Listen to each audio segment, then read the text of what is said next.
Hello friends, welcome back to my channel. ఇవాళ morning అయితే start అయిపోయిందండి. నేను ఎప్పుడైనా ఫస్ట్ పూజ చేసేసుకొని దాని తర్వాత ఇంట్లో పనులకు వస్తాను. సో మార్నింగ్ పూజ అయితే అయిపోయింది. అండ్ ఇంకా ఇక్కడ ఇల్లు స్వీపింగ్, మాపింగ్ ఇవన్నీ పనులు అయితే చేయాలండి. సో ఇప్పుడు స్వీపింగ్ పని అయితే పెట్టేసుకున్నాను. ఇది సండే రోజు వ్లాగ్ అండి. సండే రోజు కొంచెం లేట్గా అయితే లేస్తారు ఇంట్లో అందరూ. నేను మాత్రం ఇవాళ కొంచెం తొందరగా లేచాను. ఎందుకంటే నాకు బోల్డ్ అంత పెండింగ్ వర్క్ అయితే ఉంది. పెండింగ్ వర్క్ కాదులేండి, పని ఉంది యాక్చువల్లీ. అదేంటి అంటే అనంత్ నిన్న సాటర్డే రోజు ఊరు నుంచి వచ్చారండి. సో తన లాండ్రీ చాలా ఉంది. ఆ లాండ్రీ ఫస్ట్ లాట్ వేసేసి దాని తర్వాత స్వీపింగ్లోకి వచ్చాను. అండ్ ఇదంతా చిమ్మేసుకున్నాక డస్టింగ్ మాత్రం చేసుకొని దాని తర్వాత మాపింగ్ అయితే చేస్తాను. అండ్ డస్టింగ్కి మొన్న మన వ్యూవర్ ఒకళ్ళు అడిగారండి, మైక్రోఫైబర్ క్లాత్ జనరలీ డస్ట్ని అట్రాక్ట్ చేస్తుంది కదా గాయత్రి, మళ్ళీ మీరు ఎందుకు వెట్ చేసుకొని చేస్తున్నారు అని. ఎస్ అండి, మైక్రోఫైబర్ క్లాత్ అది డస్ట్ని అట్రాక్ట్ చేస్తుంది, లేవనియ్యదు. కానీ వెట్ చేసుకోవటం వల్ల ఏంటి అంటే అసలు మైన్యూట్ పార్టికల్స్ కూడా లేవకుండా ఉంటాయి, నాకు సైనస్ ట్రిగర్ అవ్వకుండా ఉంటుంది. అంతకుమించి ఇంకేమీ రీజన్ లేదండి. అండ్ ఆల్సో కొంచెం క్లీన్ చేసినాక ఒక సెన్స్ ఆఫ్ ఫ్రెష్నెస్ అయితే ఉంటుంది వాటర్ పడేసరికి. That is something which I always prefer అనమాట. అండ్ ఫర్నిచర్ పాడైపోదా అని కూడా అడిగారండి. పాడవదండి. మనం ఏమి మరీ తడిగుడ్డ పెట్టేయం కదా, జస్ట్ కొంచెం ఒక పార్ట్ ఆఫ్ మైక్రోఫైబర్ క్లాత్ని మనం వెట్ చేసుకొని దాంతో క్లీన్ చేసుకుంటాం. ఎక్కడైనా మరీ మాయిశ్చర్ ఎక్కువ ఉంది అంటే మనకి డ్రై క్లాత్ కూడా ఉంటుంది కదా సైమల్టేనియస్లీ పక్కనే, దాంతో ఒకసారి క్లీన్ చేసేసుకుంటాం. ఇలా చేసుకోవటం వల్ల మరీ ఫర్నిచర్ పాడైపోయి అంత మాయిశ్చర్ అయితే పెట్టమండి దీంట్లో. సో ఇక్కడ అంతా క్లీనింగ్ అయితే చేసేసుకుంటున్నాను, డస్టింగ్ పార్ట్ బేసికలీ. అండ్ నేను మొన్న లాస్ట్ వీక్ గరిక దొరికిందండి. సో గరిక తెప్పించుకున్నాను. అది చాలా గరిక వచ్చిందనమాట. సో ఇక్కడంతా వినాయకుళ్ళకి అందరికీ పెట్టేసుకున్నాను.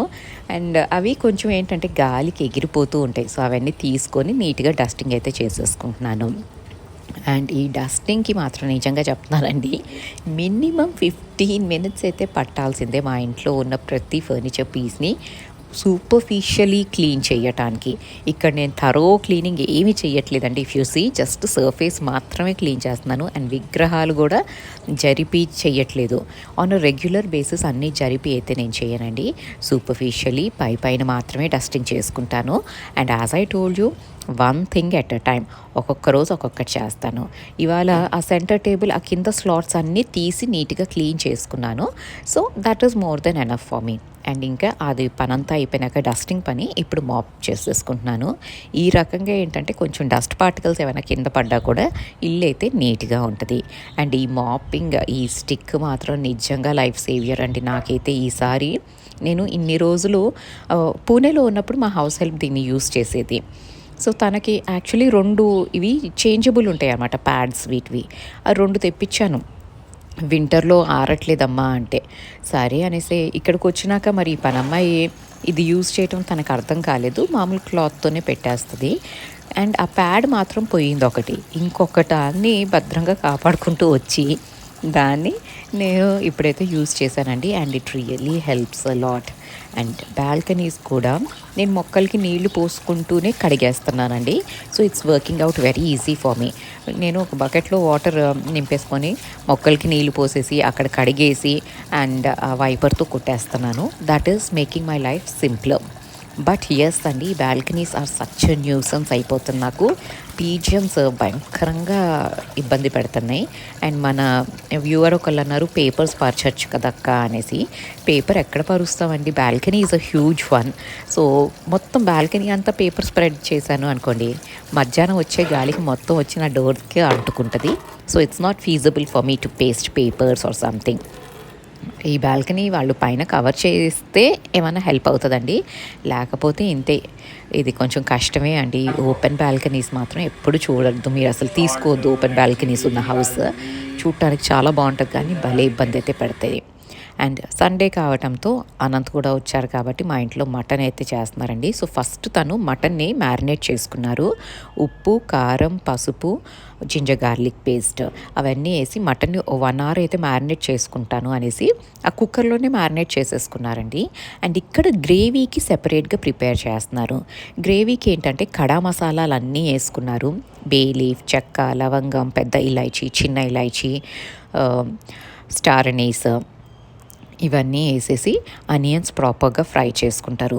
తినేంటంటే సిస్టమాటిక్ వేలో చేస్తారండి పని. నేను అంత ప్రొసీజర్స్ ఫాలో అవ్వను. ఉల్లిపాయలు వేసిన వెంటనే పచ్చిమిరపకాయలు వేసేస్తాను. దాని తర్వాత కొంచెం ఉల్లిపాయ ఫ్రై అయిన వెంటనే జింజర్ గార్లిక్ అట్లా ఫాస్ట్గా చేస్తాను. తిను మాత్రం అదేదో వీడియోలో వాళ్ళు చూపెట్టినంతగా ఎగ్జాక్ట్లీ టు ద పిన్ అంటారు చూడండి, అంతవరకు ఫాలో అవుతారనమాట. సో ఉల్లిపాయలు వేసి దాన్ని ఫ్రై చేసి అదంతా కుక్ అయినాక అప్పుడు పచ్చిమిరపకాయలు వేసుకున్నారు. అండ్ పచ్చిమిరపకాయలు వేసి ఫ్రై చేసినాక ప్రాపర్గా ginger garlic paste and tomatoes వేసుకున్నారు. అండ్ సైమల్టేనియస్లీ ఇక్కడ బగారా రైస్కి అయితే స్టార్ట్ చేశారండి. బగారా రైస్ నెయ్యితో చేస్తారు కాబట్టి కొంచెం గీ వేసుకొని బే లీఫ్, షాజీరా, చెక్క, లవంగం, పెద్ద ఇలాచీ, mace, star anise and stone flower అంటాం కదా, ఇది బిర్యానీ పువ్వు, ఇది వేసుకున్నారు. అండ్ బగారా రైస్కి ఏ రెసిపీ తను ఫాలో అవ్వరండి. తనే ఇష్టం వచ్చినట్టు రీఇన్వెంట్ చేసేస్తూ ఉంటారు. ఆబ్వియస్లీ తెలంగాణ హౌస్ హోల్డ్స్లో బగారా రైస్ ఎవరు నేర్పించక్కర్లేదండి. వాళ్ళే ఒక పెద్ద స్పెషల్ క్లాస్ తీసుకొని different flavours of bagara rice చేసేయగలరు. సో ఇక్కడ బగారా రైస్కి అయితే సైమల్టేనియస్లీ ప్రిపరేషన్స్ అయిపోతూ ఉన్నాయి. అండ్ ఆ మటన్ని మాత్రం అట్లా మ్యారినేట్ చేస్తారండి. 1 hour మ్యారినేట్ చేసే అంతవరకు ఇవన్నీ స్లో ప్రాసెస్లో కుక్ చేసుకుంటూ ఉంటారు. ఏదైనా slow cooking is what he says gives the flavour. కానీ నాకేమో అంతంతసేపు వండాలి కిచెన్లో కూర్చొని అని నాకు ఇక్కడ ఫ్రస్ట్రేషన్ పెరిగిపోతూ ఉంటుంది. అండ్ మోర్ సో ఆ కిచెన్ని చూసేసరికి నాకు ఇంకా టెన్షన్ వస్తూ ఉంటుంది. Yes, he spreads everything, but clean అయితే చేసి పెట్టి వెళ్తారండి. అంతా అయిపోయినాక ఎంతవరకు వాళ్ళకి వీలవుతుందో అంత అయితే క్లీన్ చేసేస్తారు. అండ్ ఇక్కడ స్లో కుకింగ్లోనే ఇదిగోండి గ్రేవీ బేస్ అయితే రెడీ చేసుకుంటున్నారు మటన్కి. అండ్ దీంట్లో ఇప్పుడు మసాలాలు యాడ్ చేస్తారు. మసాలాలు అన్నవి మొత్తం టొమాటోస్ అదంతా కుక్ అయిపోయినాక అప్పుడు యాడ్ చేస్తారండి. Coriander, garam masala and meet masala వేశారు. అండ్ ఈ మటన్లో కూడా బాయిలింగ్కి ముందు మీట్ మసాలా వేసేసి కొంచెం వాటర్ పోసి అప్పుడు కుక్కర్లో 4 to 5 విసిల్స్ అయితే రానిచ్చారండి ఆన్ మీడియం ఫ్లేమ్. సో అప్పుడు మటన్ కుక్ అయిపోతుంది. Then he will add it to the gravy. And ఇక్కడ అనియన్స్ అయితే వేసేసుకున్నారు బగారా రైస్లో. ఫస్ట్ అనియన్స్ అంతా ఫ్రై అయిపోయినాక కొంచెం జింజర్ గార్లిక్ వేసారండి. చాలా తక్కువ వేస్తారు దీంట్లో జింజర్ గార్లిక్. అది ఆ ఫ్లేవర్ ప్రాపర్గా అంటే మరీ డామినేటింగ్గా ఉండకూడదు. సో చాలా తక్కువ జింజర్ గార్లిక్ వేసారు అనియన్స్ ఫ్రై అయినాక. అండ్ దెన్ కొత్తిమీర, పుదీనా ఇవన్నీ వేసేసుకొని ప్రాపర్ ఫ్రైయింగ్ అయితే జరుగుతుందండి. దట్ ఆ flavour of all these masalas with onions అదంతా కొంచెం రావాలి. అండ్ సిమ్లో పెట్టి ఫ్రైయే చేస్తారండి. So it will take some time. దాని తర్వాత మనం సోక్ చేసుకున్న బాస్మతి రైస్ వేసేసి అకార్డింగ్లీ వాటర్ వేసేసుకొని పక్కన పెట్టుకున్నాము.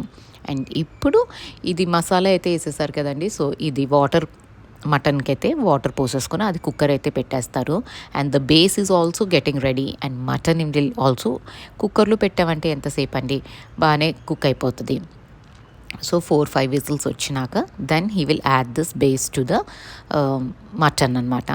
ఈ రకంగా ఏంటంటే కుకింగ్ ప్రాసెస్ తొందరగా అవుతుంది అంటారు. అండ్ ఆల్సో అదేదైతే ఉందో సిమ్లో కుక్ చెయ్యాలి అన్న ఆ concept, though it's a boring concept for me, but the taste చాలా బాగా వస్తుందంట. అండ్ ఈ వాసనలకి మాత్రం శ్లోకాకి ఎక్కడ లేని ఆకలేసేస్తూ ఉంటుందండి. సండే అని కాదు, బేసికలీ తనకేంటంటే అనంత్ కుక్ చేసేటప్పుడు తనకు చాలా ఇంట్రెస్ట్ ఉంటుంది. ఎందుకంటే తను elaborately he will explain everything to her. And cook చేసుకుంటూ వాళ్ళిద్దరు కబుర్లు చెప్పుకొని దీనికి ఏం ఫ్లేవర్ వస్తుంది, దానికి ఏం ఫ్లేవర్ వస్తుంది అనేసి అలా చేస్తూ ఉంటారు. నా కుకింగ్ ఎలాగుంటుందంటే బేసికలీ తెచ్చామా, దాన్ని వండామా, తినేసామా అన్నట్టే ఉంటుందండి. I don't enjoy the process of cooking. కానీ తను అలా చేస్తారు కాబట్టి శ్లోకాకి చాలా ఇంట్రెస్టింగ్గా ఉంటుంది to spend time with him in kitchen. So నాతో కిచెన్లో టైం స్పెండ్ చేయడం శ్లోకాకి అస్సలు ఇష్టం ఉండదండి. ఎందుకంటే నాకు వంట చేసేటప్పుడు ఏమైనా డిస్టర్బ్ చేశారు అంటే ఇరిటేషన్ వచ్చేస్తూ ఉంటుంది. మీలో ఎంతమంది ఎంజాయ్ చేస్తూ కుక్ చేస్తారు అండ్ ఎంతమంది చేసేయాలి కాబట్టి చేసేస్తున్నాము అనుకుంటారు నాకు కామెంట్ చేసి అయితే చెప్పండి. ఐఎమ్ నాట్ బిగ్ కుక్, కానీ నాకు అంత కుకింగ్ ప్రాసెస్ని ఎంజాయ్ చేస్తూ చేయటం అనేది చాలా తక్కువ జరుగుద్దండి when everything is sorted out. కానీ నాకు ఇవాళ అయితే నిజంగా బ్యాక్గ్రౌండ్లో బోల్డన్ని పనులు అయితే జరుగుతూ ఉన్నాయి. సో మార్నింగ్ వేసిన బట్టలు అవన్నీ ఆరేసాను అన్నాను కదండి, అవి ఎండిపోయినాయి చక్కగా, అవన్నీ తీసేసాను. అండ్ దెన్ నేను మళ్ళీ ఇంకొక లాట్ కూడా వేసాను. సో అవి కూడా ఆరేసుకుంటున్నాను. అండ్ ఇందాక బగారా రైస్ మీద ఆ దమ్ పోతుంది అనేసి ఇంట్లో ఉన్న రోళ్ళు అన్నీ పెట్టేశారండి. ఆ స్మాల్ హెవీ థింగ్స్ ఏవైతే ఉంటాయో అవన్నీ దాని మీద పెట్టి ఆ స్టీమ్ పోకుండా దాన్ని కవర్ చేస్తున్నారు. సో ఇందాక అడుగుతారేమో వీడియోలో అనేసి ముందే చెప్పేస్తున్నాను. సో ఈ పనులన్నీ అయ్యేసరికి చాలా లేటే అవుతుందండి. It's not that easy. అంటే టైంని మేనేజ్ చేసుకుంటూ సండే రోజు ఎస్పెషలీ పనులు అన్నవి చాలా లేట్ అవుతాయండి. ఎందుకంటే ఫస్ట్ లేవటమే ఇంట్లో అందరు లేట్గా లేస్తారు అండ్ ఫ్లో కొంచెం లేట్గా స్టార్ట్ అవుతుంది. అదే ఆన్ వర్కింగ్ డే అనుకోండి కొంచెం బిజీ మోడ్లో ఉంటాము. అండ్ మోర్ సో ఇప్పుడు మేడ్ లేకపోయేసరికి ఇంకెట్లా ఉంది అంటే మనమే చేసుకోవాలి కదా అన్నట్టు ఒక హడావిడి లేదండి. కొంచెం లీజర్గా అయితే చేసుకుంటున్నాను. అండ్ ఇప్పుడు I think I'm slowly getting in to that mode అనమాట. అండ్ ఇంకా ఇదిగోండి రోళ్ళు గరిటెలు అన్నీ పెట్టేసి ఆ దమ్ రాకుండా అయితే he's just ensuring that it's properly cooked. And చేతనైనంత వరకు నీట్గానే క్లీన్ చేసేసి అయితే పెట్టేస్తారండి కిచెన్. ఏవి ఎక్కడ పెట్టాలో అంత ఐడియా ఉండదు కాబట్టి అవి నేను చూసుకుంటాను. But the kitchen is almost clean. And ఇప్పుడు మటన్ కూడా కుక్ అయిపోయింది. సో ఇప్పుడు ఈ గ్రేవీలో వేసేసి ఇంకో 15 minutes పెట్టారు అంటే ఇట్స్ ఆల్ డన్ అండి. So bagara rice is ready and the mutton curry is also good to go. అది కొంచెం బాయిల్ అయినాక ఇది మిక్సప్ అయిపోయి ఫ్లేవర్స్ చాలా బాగా వస్తాయి. సో బాయిలింగ్కి అయితే పెట్టాడు. ఇది బాయిలింగ్కి 10 to 15 minutes పెట్టేస్తే that's more than enough. And ఇక్కడ నా లంచ్ అయితే నేను ఫస్ట్ తినేస్తానండి. నేను అందరి కోసం వెయిట్ చేసి అందరం కలిసి తినాలి అన్నది ఉండదు. నేను ముందు తినేస్తానండి ఇంట్లో. ఎందుకు అంటే వాళ్ళది non veg, it will take some time. నేనైతే చక్కగా నా వెజిటేరియన్ ఫుడ్ తినేసుకుంటూ ఇవాళ ఎంజాయ్ చేసుకున్నాము. So this is my vlog అండి. సండే రోజు మేము ఇట్లా టైం స్పెండ్ చేసాము. అండ్ మీకు ఈ వ్లాగ్ నచ్చితే కనుక ప్లీజ్ లైక్ చేయటం మర్చిపోకండి మన రెగ్యులర్ వ్యూవర్స్ అయితే. అండ్ కొత్త వాళ్ళైతే if you like the content please do consider subscribing to this channel. Thank you so much for watching this video till the end. You all have a great day.